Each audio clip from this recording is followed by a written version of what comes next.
What's up, everybody? My name is Xavier Collins, and this is the Sports Wrap.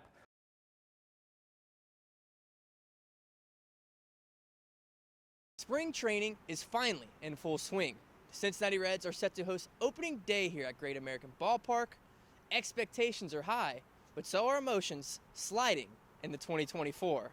And after a disappointing season, right across the Ohio River here is Great American Ballpark shutting its lights off one last time this season. It is quiet outside Paycor Stadium because it's the off-season, but just in a few months, as September approaches, this stadium, the Jungle, will soon roar. This weekend is the season opener for FC Cincinnati, and there is no doubt there will be plenty of waves of blue and orange right here at TQL Stadium. All in all, Musketeer tip-off was a huge success here in the Cintas Center. The women's lacrosse team is undefeated here at home, and they look to make it a hat trick with the win this weekend over at Akron Saturday night. The 2024 season is finally underway here at Hayden Field, and the Xavier Musketeers are seeking revenge. They haven't beat the Bearcats in almost 2 years. And just like that, the 2023 Xavier Musketeers are Big East champions as they juggled their way through the competition. The Xavier baseball team showcased the comeback of the century. They fell behind Cincinnati 8-3 through 6 innings, but the boys rallied. 3 home runs and finished with a total of 8 runs in the 7th. They finished with a final score of 11-9 to beat Cincinnati for the first time in over a year.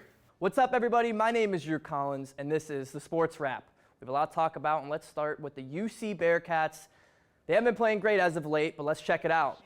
There's some big moments coming up for big-time basketball in March. If you heard Wes Miller, then you know the Bearcats have not been playing good ball as of late. A 4th loss in 5 straight games, what feels like it's going to be a beatdown for Wes Miller. Houston is next. UC will stay in Texas for 3 days. They need a come-to-West moment here. It's not over. Games like this happen in a conference like this. The Big 12 is the real deal, but it all keeps adding up. When Kentucky needed it most, with 3 of the last 4 losses at Rupp, they erupted. Courtside at Princeton for the finish of Purcell Marion and Georgetown. Purcell led this game by 4 with 5 minutes and change on the clock. Aiden Werner, somebody buy AW a root beer. G-Men 40, Purcell 39. Rylan Hayslip, G-Wagon, G-Men up 3. The end of season feeling is hard to fight, but Purcell kept swinging. Chris Washington? No. Quentin Hunter? Oh no. Georgetown finished this game on a 14-2 run. How about those G-Men? G-Town advances. And that's a wrap for sports tonight. I'm Xavier Collins, and have a great rest of your weekend.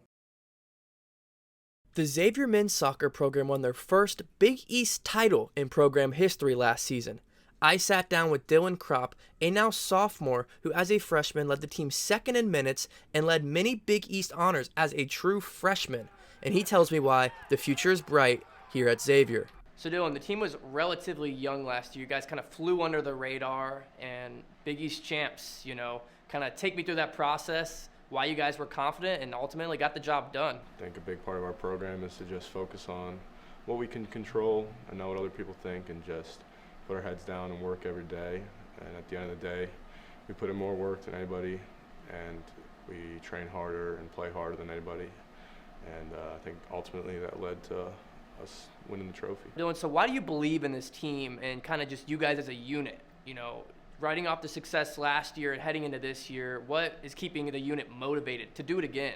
We felt like we left a lot on the table, and as a team we felt like we underachieved in the end. So for fans around campus and back home, what can they expect from this program, not just this year, but in a few years moving forward? I think the message we want to send in this conference is that, last year wasn't a fluke. We're here to stay. We're sick of being the underdogs, and, we want to be a team that, other teams mark on their calendar, saying that this is a big game because it will be when we play them. And hopefully we can ride off what we did last season and push ourselves even farther in the tournament this year and really make a name for this place. And sliding out of the underdog role, I sat down with freshman Nolan Bryce, and he told me why he expects many more trophies here at Xavier. So as a freshman, what are your expectations for not just yourself, but the program here at Xavier over your next few years? This is the first Big East championship actually with the program, and so with a new coach and he's already won it in the second year, I feel like if we keep the same mentality, the same effort that they had last year winning, I think we could win many more. Here at the Musketeer Tip-Off, we will be showcasing the men's and women's team right before the start of the season. Let's take a closer look.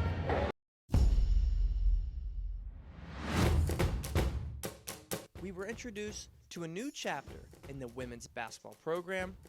The new transfers, alongside the new head coach, Billy Chambers, breaks a dance to celebrate the flipping of a page in the program.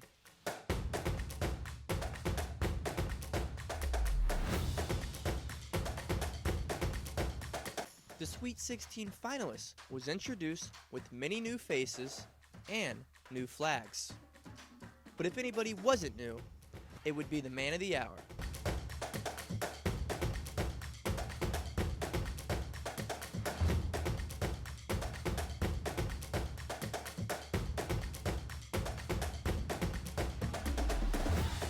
The scrimmage was filled with dunks and screams, but the season awaits the March Madness Sweet Dreams.